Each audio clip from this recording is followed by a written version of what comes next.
Dr. Eugenia Gold, and this is Science on the Street. Today I'm sitting down with Melissa Cristina Márquez, who's a shark biologist and a PhD candidate at Curtin University in Australia. Melissa, welcome. Thank you so much for having me. Can you tell us about your background and how you got interested in sharks? Yeah, so I grew up in Puerto Rico, which is an island in the Caribbean for those who don't know. And so I was just always surrounded by water, and the ocean was just a very ever-present figure in my childhood. And so when we moved from Mexico over to the States, eventually, my parents sat me down and were like, "Okay, you've got free reign of the TV, and it's in English. Enjoy." And I was like, "Oh, this is really interesting." So I was kind of trawling the TV channels, not just looking for those, but also for any like American cartoons that you had heard about. And suddenly I saw this great white shark breaching out of the water and landing back down in like this giant splash. And it just captured my heart. And I was like, that's it. That's such a cool animal. What is that? I want to learn more about it. And as I learned more and more about them, I was like, yeah, this is what I want to study. I want to give them a voice because they're just such misunderstood animals. And so that's been the dream since I was like 4 to 7 years old, and now I'm almost 30 and still doing that.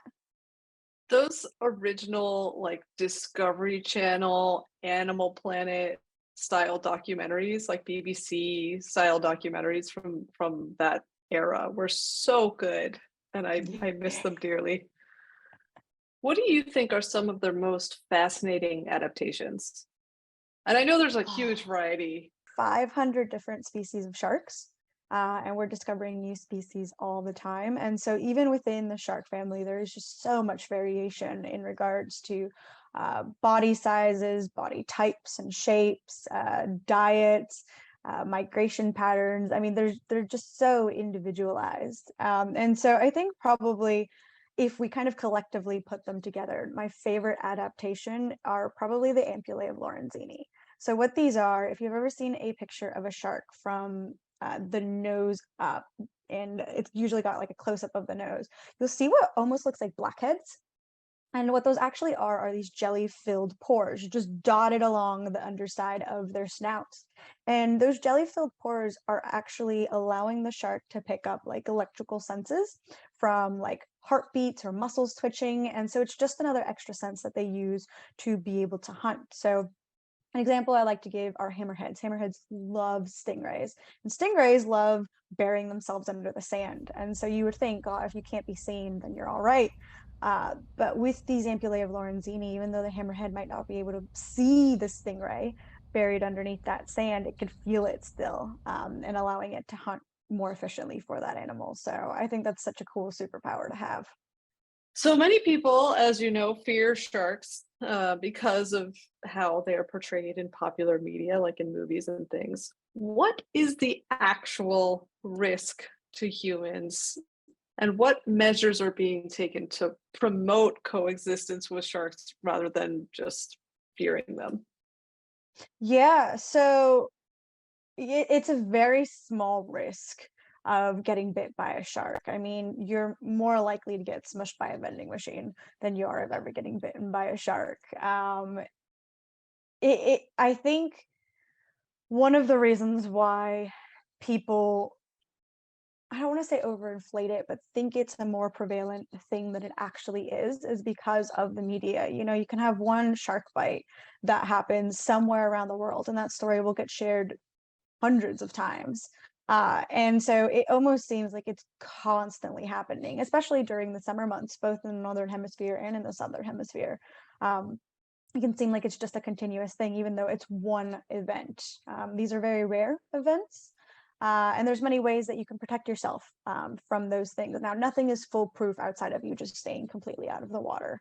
But you know, not swimming during the times that sharks normally feed, such as dusk and dawn, always swimming with a buddy, not having any like shiny jewelry that could be mistaken as a fish, like fish scales, not swimming near people who are chumming or discarding fishes or anything like that. But at the end of the day, it is a very, very small risk. In regards to promoting coexistence, I mean, there's many different ways of doing it. There's a lot of education and outreach that is happening right now in regards to like public awareness campaigns and educational programs that are really trying to educate people about the risk, about the importance of sharks in our ecosystems, and fostering that appreciation and support for their conservation. Shark tourism is also a great sort of way to promote that coexistence, either through cage diving, through snorkeling with sharks. It not only provides really economic incentives for local communities to protect these animals in those habitats, but it can really foster, again, that sense of awe in these animals when you see them in their own sort of habitat. Each coastal community has its own needs, its own wants, and its own issues.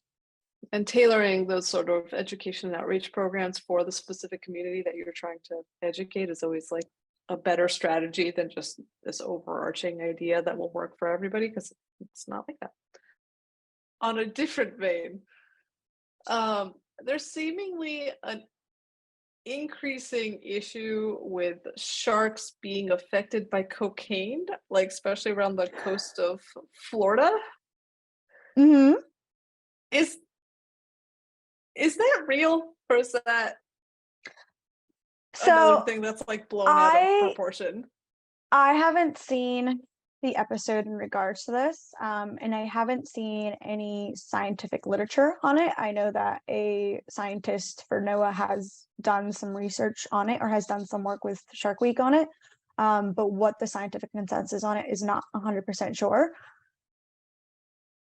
Previous research for just animals in general who are marine animals has shown that chemicals can alter their behavior, which makes sense. You know, when you have some sort of foreign body come into your environment that's leaching into the environment that is then leaching into your body, it makes sense that it would impact your behavior in some sort of way. So I'm sure it would have some sort of effect. But of course, because of animal ethics, you can't go around just giving drugs to sharks. So what the exact ramifications of drugs being thrown overboard, being in that marine habitat, we don't 100% know. It also depends on how much of it is there, because obviously the ocean is quite big and it can dilute quite quickly. So yeah, it wouldn't surprise me that it would have some sort of effect. How much of an effect, though, and what that effect could be, I don't have the foggiest idea. And whether it would affect sharks in the same way it would affect people, specifically for this example for like cocaine, it's so hard to tell. Dumping chemicals into the ocean is never a good idea. And No, I mean with any waterway, really. yeah. A bit of a softball question for you. What's your favorite shark? Tiger sharks. Love them. So Ooh. they're called tiger sharks because they've got these stripes on their sides that are really prominent when they're young, but they're just so charismatic. I love just how they look, and also their teeth. Their teeth structure is really fascinating to me. And I've gone diving with them before, and they have no concept of personal space whatsoever. So they are one of my favorites. No concept of personal space is like one thing when you're talking about a dog that's too big to be a lap dog, and like a very different thing when you're talking about a tiger shark. How did that interaction go?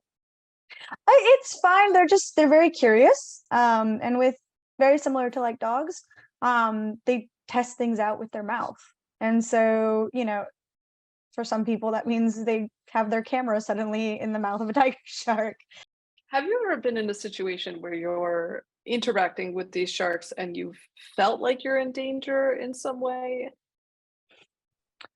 No, but I mean, the people that I've been diving with, and especially when we do like research and we've gone diving with sharks, or just tourism operators that I've been with, I try to go with people who don't get sharks riled up. So, you know, of course, for some species, you do have to bait them to get them nearby to get any kind of research done. Great white sharks is a good example of that. But for the most part, we try not to rile the sharks up in any way. And if we do start feeling like things are getting a little bit hairy, we leave. So I try not to get myself in those sorts of situations. And so it's learning how to navigate those risks in order for you to have a good time as well. So knowing all of that and having had these experiences where you're up close with these sharks and situations totally fine, how does it wh- when you see how sharks are portrayed in things like The Meg or things like The Shallows, all these sort of very classic Hollywood style movies where the shark is the antagonist. You're gonna need a bigger boat. How do you how do you deal with that? How does it make you feel? It does make me a bit sad because it's very similar to Jaws, in which people think that those animals exist, that there is specifically like a shark out there that is out to hunt people, or that that's kind of their sole purpose is to hunt down people and eat them and cause devastation and chaos. And it's so far from the truth. So it's a bit of a mixture because it's one of those things of it makes for a good movie plot line, but at the same exact time, I think us people need to really reflect on, can we differentiate reality versus fantasy? And I'll give you an example of that. People love Spider-Man. Spider-Man got bit by a spider, but there's not this like uproar about the spider biting a person, and nobody's going around thinking, oh yes, if I get bit by a spider I'm going to get radioactive powers or anything like that.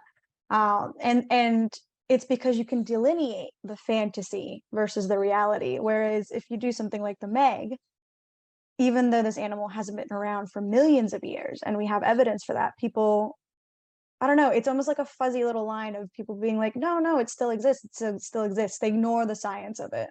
I think it also taps into the fear of the unknown that some people get from being around the ocean, Oh, because so much definitely. of the ocean is like, you know, unknown. Mm, And, tapping into that along with a feeling that humans are not used to anymore, which is that of being hunted. Um, I think that it makes it very easy to play into that fantasy and to um, get lost in it rather than really sitting yeah. down to like analyze the science of what's true. Melissa, thank you so much for talking to me today about sharks. This has been incredible. Thank you so much. It's been absolutely fantastic. We'll see you next time on Science on the Street.